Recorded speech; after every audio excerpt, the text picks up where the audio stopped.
Teaching students that drain your energy because for whatever reason you're not a good fit is exhausting. I see so many music teachers undercharging out of guilt and low self-esteem. Like with raising your rates, you should have a consistent system for requesting feedback once or twice a year minimum.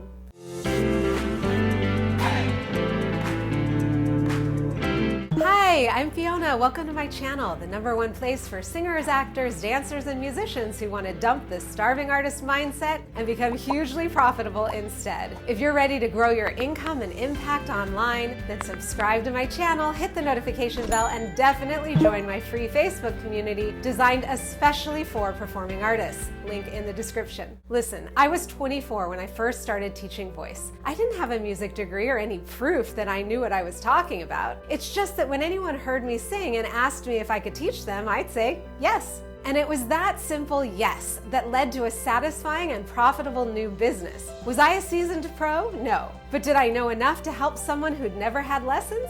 Definitely. And I bet you do too. Even so, there are a lot of things I had to learn about teaching music that I wish I'd known at the beginning. That's why in today's video, we're gonna cover the top 7 things I wish I'd known when I first started teaching. Sound good? Okay, let's get to it and explore 7 truly important things I wish I'd known when I first started teaching. You ready?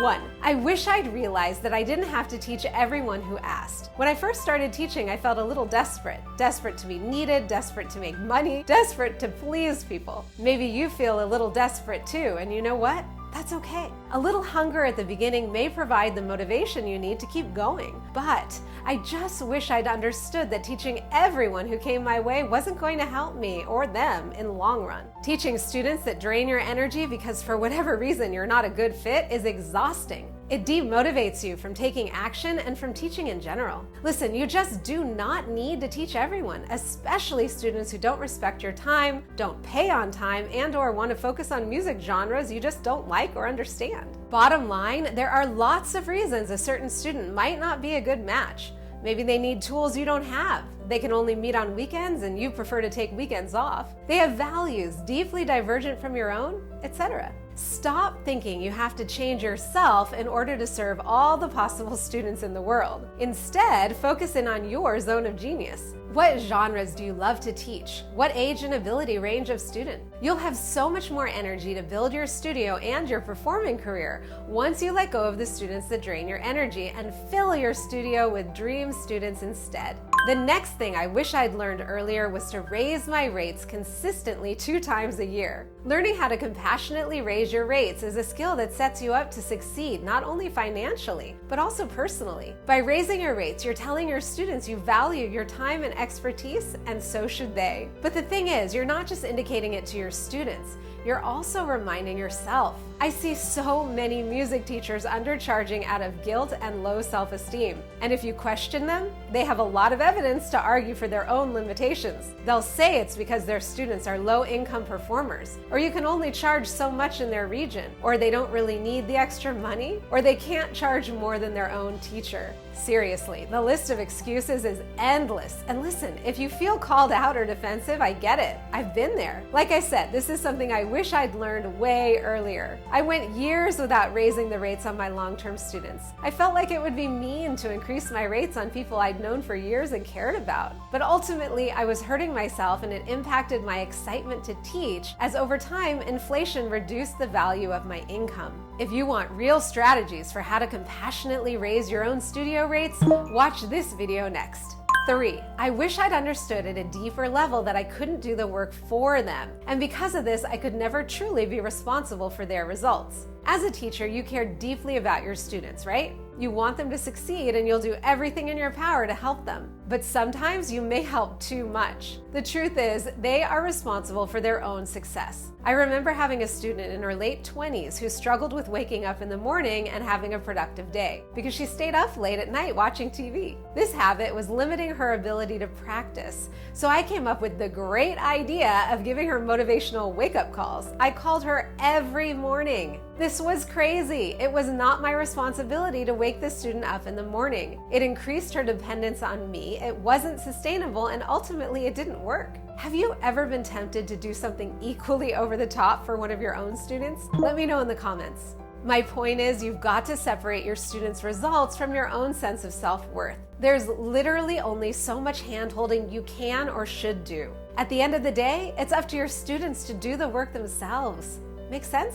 Similar to the last point, I wish I'd been better at setting clear boundaries and expectations. In no world was it a good idea for me to be giving my student wake-up calls. I wasn't her mom, and this wasn't helping her to become stronger or more independent. Other areas where I wish I'd been clearer about my boundaries had to do with when I'd respond to emails and texts, not teaching on the weekends, how I handled last-minute cancellations and late payments, and not going over on lesson times.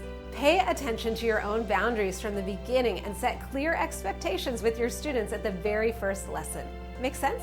5, understand that singing and music are deeply personal endeavors, and teachers who have some coaching skills are better equipped to deal with the emotions that will definitely come up at some point during lessons.